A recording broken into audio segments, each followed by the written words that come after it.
একজন আলেমকে ল্যাংটা করেছে একজন পুলিশ অফিসার। কি নাম? আহা, আমার সেই দিনের ছবিটা আমার চোখে ভাসে সব সময়।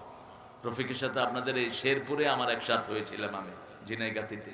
ওকে নিয়ে ডিবি অফিসে তার সব কাপড় খুলছে, খুলে তাকে প্যান্ট শার্ট পরাইছে, হাতে বিড়ি দিছে, পাশে মেয়ে এনে দিছে।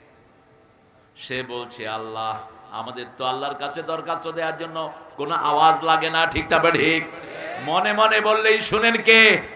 আল্লাহ আমার জাতির সামনে উলঙ্গ, আমাদের কি ঘরের ভিতরে উলঙ্গ করেছে, এই শয়তানটাকে জাতির সামনে উলঙ্গ করে দিও। বিচার পাইছে কি পায়নি? কি হাড়ে হাড়ে বিচার হয়েছে। এখন শয়তানটা কোথায়? দেখেন না হেফাজতের ছেলেরা কি সাহসিকতা দেখিয়েছে।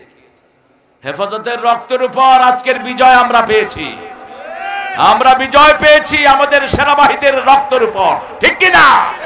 57 জন অফিসারকে খুন করা হয়েছে, তাদের আগে রক্ত দিয়েছে হেফাজতের প্রিয় ভাইয়েরা, প্রিয় আলেমরা। কত আলেমকে শেষ করা হয়েছে, এখনো তার কোনো লিস্ট আমরা পাইনি, তবে পাবো অচিরেই। একজনের কাছে লিস্ট আছে, তিনি কে? তো রিকশাওয়ালা গিয়ে টিওনের অফিসে বলছে, এই টিওনো সাহেব, আপনার পুলিশ আমাকে মেরেছে। তো টিওনো কি করবে? বলা দরকার ওসির কাছে, ঠিক না ঠিক? রিকশাওয়ালা তো আর অফিস ছিল না, বলছে আপনার পুলিশ আমাকে মেরেছে, বিচার করেন। টিওনো সাহেব চুপ করে আছেন। কয়, আপনি একটা চুকুম বোধাই। তো টিওনো সাহেবের বাড়ি হলো ময়মনসিং, চুকুম বোধাই উনি চিনেন না। জিজ্ঞেস করলো চুকুম বোধাই অর্থ? কয়, চুকুম বোধাই মানে খুব জ্ঞানী। এবার তিনি বলছেন, আমি আর কি চুকুম বোধাই, আমার আব্বা আমার থেকে বড় চুকুম বোধাই ছিল। যেমন ডক্টর ইউনূসের আন্ডারে 3 জন শিক্ষা উপদেষ্টাকে নিয়েছেন নাস্তিক, আমরা আলেমরা প্রতিবাদ জানালাম। সেখানে দর্শে নিজামিয়ার আলিয়া দেখার সময় নেই। এরা যখন আমাদেরকে আক্রমণ করেছে, দর্শে আলিয়াও দেখে না, নিজামিও দেখে নেই, ঠিক না বেটি? সবাইকে, মামুনকে যেমন ঢুকিয়েছে, হামজাকেও, রফিকের যেমন পিটাইছে, আমাদের অন্য আলেমকেও পিটাইছে, ঠিক না বেটি? আমরা আলাদা হওয়ার, যারা আলাদা হয় এরা ইসলামের বন্ধু না। আমরা এক থাকবো, রাজি আছেন তো? কথা কন না কেন? আমি বুঝি না জামাত, বুঝি না বিএমপি, বুঝি না আওয়ামী লীগ, বুঝি না হেফাজত, বুঝি না চরমনাই শর্ষিনা। আমি বুঝি নামাজ আছে যেখানে আমরা আছি, কেবলা আছে যেখানে আমরা আছি, আল্লাহর তরিকা অনুযায়ী জবাই আছে যেখানে আমরা আছি। এই 3টাই হলো ঐক্যের ভিত্তি। এই 3টা দিয়ে আল্লাহ আমাদেরকে একত্রিত করে দিতে চান। রাসূল বলছেন, মান সাল্লা সালাতানা ওয়া ইস্তাকবালা কিবলাতানা ওয়া কালা যাবিহাতানা ফাযালিকাল মুসলিম ফি জিম্মাতিল্লাহি ওয়া রাসূলি।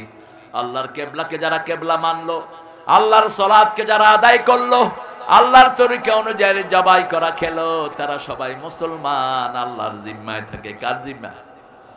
কি কঠিন কথা। আল্লাহর জিম্মায় থাকে, আপনি তার গায়ে হাত তোলেন কেমনে? রাসূল বলছেন, মান সাল্লা সুবহাহু ফি জিম্মাতিল্লাহ, যে ফজর পড়লো সে কার জিম্মায় থাকলো। এই নামাজের গায়ে হাত তোলেন কেমনে? এই নামাজিকে মারেন কেমনে? তবে আমাদের সমাজে নামাজি আছে, মুনাফিকও আছে। নামাজও পড়ে, চুরিও করে, নামাজও পড়ে, মাদ্রাসাকে গালিগালাজও, নামাজও পড়ে, আবার বিবিকে পিটায়, আছে না নাই? পিটাস কেন? মূর্খ। বাংলাদেশের মতো ভালো মেয়ে দুনিয়ার কোন দেশে নাই, পিটাও কেন? রাসূল বলছেন, মেরে আবার তাকে আবার ব্যবহার করো কেন?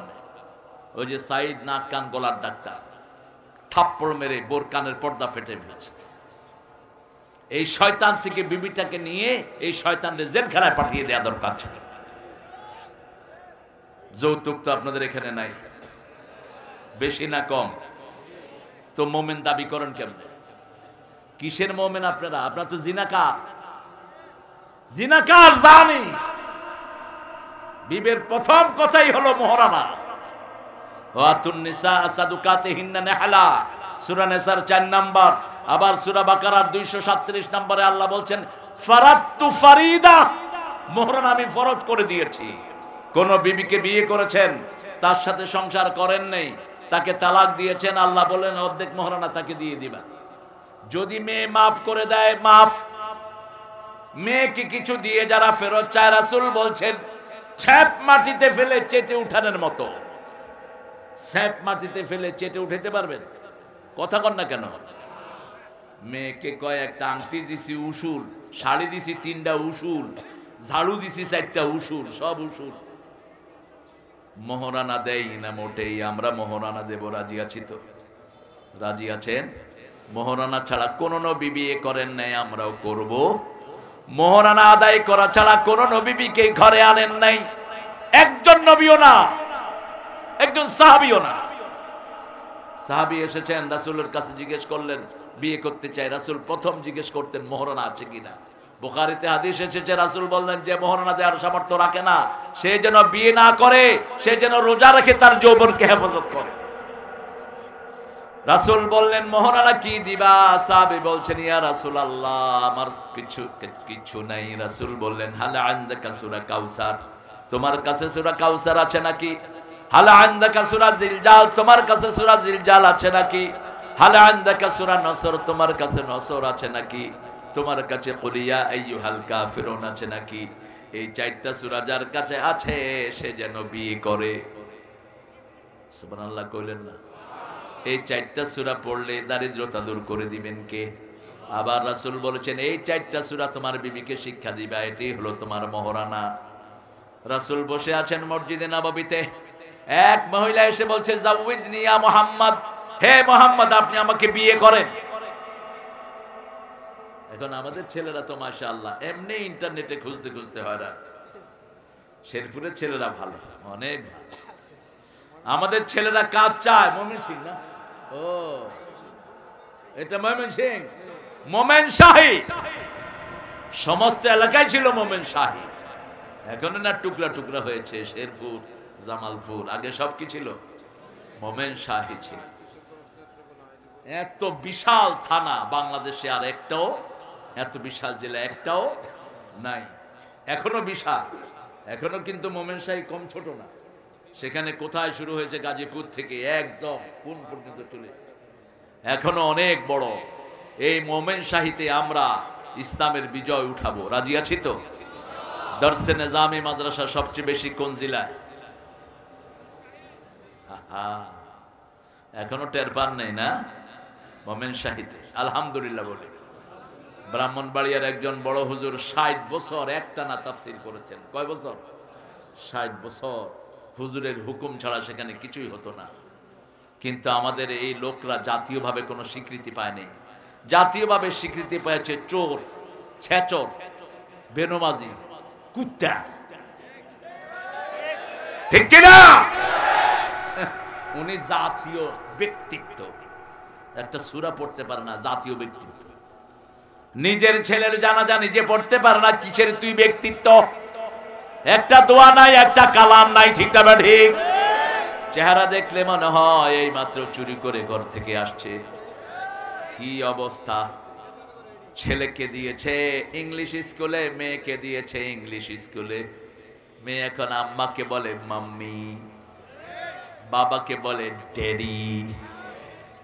আমাকে ঢাকার এক লোকে কয় হুজুর পোলা হালারে স্কুলে দিচ্ছি, ওই তো আমারে বাপ কয় না, কি ড্যাড না ফ্যাট কয় আমারে।